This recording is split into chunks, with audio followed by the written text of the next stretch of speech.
Hello friends, welcome to my channel Vicky education 001। हम आज पढ़ेंगे अलंकार। अलंकार दो शब्दों से मिलकर बना होता है, अलम प्लस कार। यहाँ अलम का अर्थ होता है आभूषण और कार का अर्थ होता है सुसज्जित करने वाला, यानी आभूषण से सुसज्जित करने वाला शब्द अलंकार है। जिस प्रकार एक नारी अपनी सुंदरता बढ़ाने के लिए आभूषणों का प्रयोग करती है, उसी प्रकार भाषा को सुंदर बनाने के लिए अलंकारों का प्रयोग किया जाता है। यानी कि नारी या पुरुष अपनी सुंदरता बढ़ाने के लिए आभूषणों का प्रयोग करते हैं, उसी प्रकार काव्य में सौंदर्य उत्पन्न करने के लिए जिन शब्दों का प्रयोग होता है वह अलंकार कहलाते हैं। परिभाषा: काव्य की शोभा बढ़ाने वाले तत्व अलंकार कहलाते हैं। अलंकार के भेद कितने हैं? अलंकार के 3 भेद है, लेकिन हमारे सिलेबस में 2 ही दे रखे हैं, शब्दालंकार, अर्थालंकार। सबसे पहले हम पढ़ते हैं शब्दालंकार।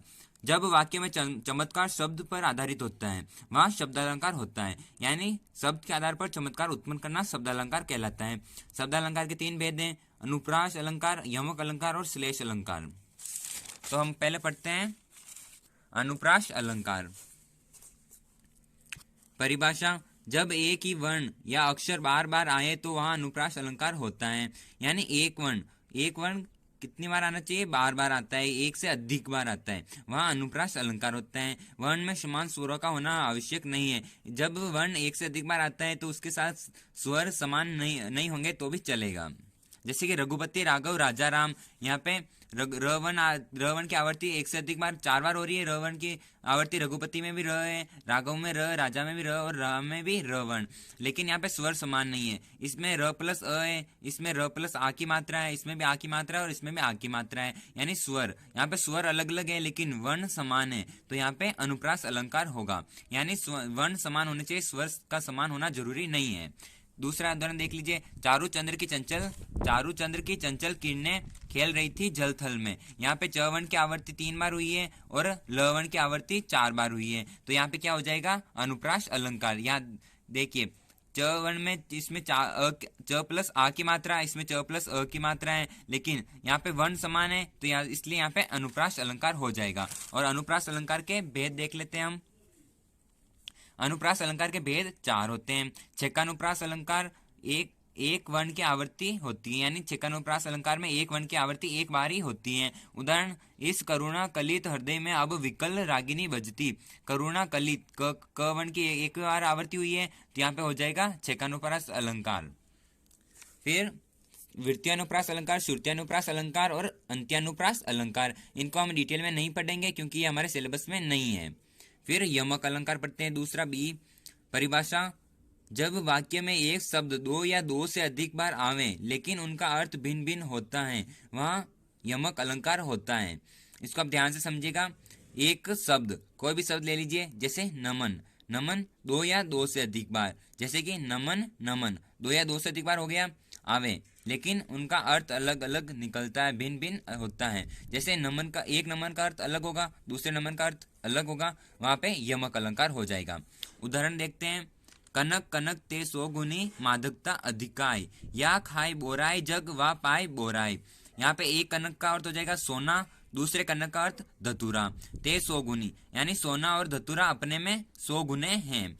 मादकता अधिकाय, इनमें नशा अधिक है।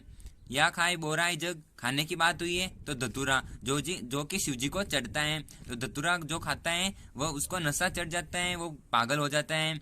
वाह पाए बोराई, सोना जिसको मिल जाता है उसको भी सोने का नशा हो जाता है और वो भी पागल हो जाता है, सोने में अपने आप को महान समझता है, बुद्धि भ्रष्ट हो जाती है उसकी। यहाँ कनक शब्द का अर्थ अलग अलग है। कनक सोना, कनक धतूरा। एक कनक अर्थ सोना और एक धतूरा, मैंने पहले बता दिया आपको। काली घटा का घमंड घटा, यानी काले बादल का घमंड कम हो गया। तो यहाँ पे घटा शब्द का अर्थ अलग अलग है। यहाँ घटा शब्द का अर्थ अलग अलग क्या है? एक घटा का बादल, एक घटा का कम होना। तीसरा हम पढ़ते हैं श्लेष अलंकार। अर्थ चिपका होना। श्लेष अलंकार का शाब्दिक अर्थ क्या है? चिपका होना, यानी एक शब्द में अनेक अर्थ का चिपका होना। तो इसके शाब्दिक अर्थ से इसकी परिभाषा पता चलती है।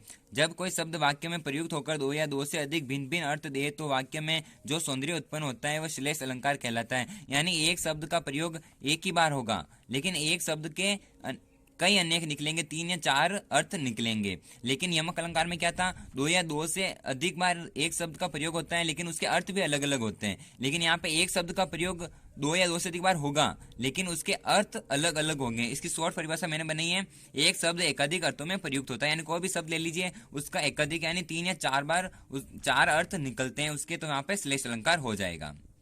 तो पहले हम पढ़ लेते हैं उदाहरण। चीर जीवो जोरी जुरे क्यों न स्नेह गंभीर को घाटी वर्ष भानुजा के हलधर के वीर। यहाँ हलधर के वीर और वर्ष भानुजा में श्लेष अलंकार हैं। कैसे हैं, वर्ष भानुजा में राधा और गाय का वर्णन हुआ है, हलधर के वीर में श्री कृष्ण और बैल का वर्णन हुआ है। दूसरा उदाहरण देखिए, चरण धरत चिंता करत चितवत चारों और सूरन को खोजत फिरत कवि व्यभिचारी चोर। तो यहाँ पे सेकंड लाइन पे ध्यान देने की जरूरत है हमें। सूरन, सूरन के अनेक अर्थ निकलते हैं।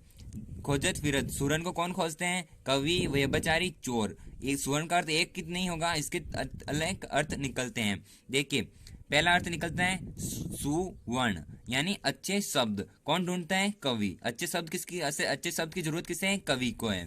सुंदर स्त्री, दूसरा निकलता है सुंदर स्त्री। सुंदर स्त्री को कौन खोजता है, व्यभिचारी, जो सुंदर स्त्री को खोजता है।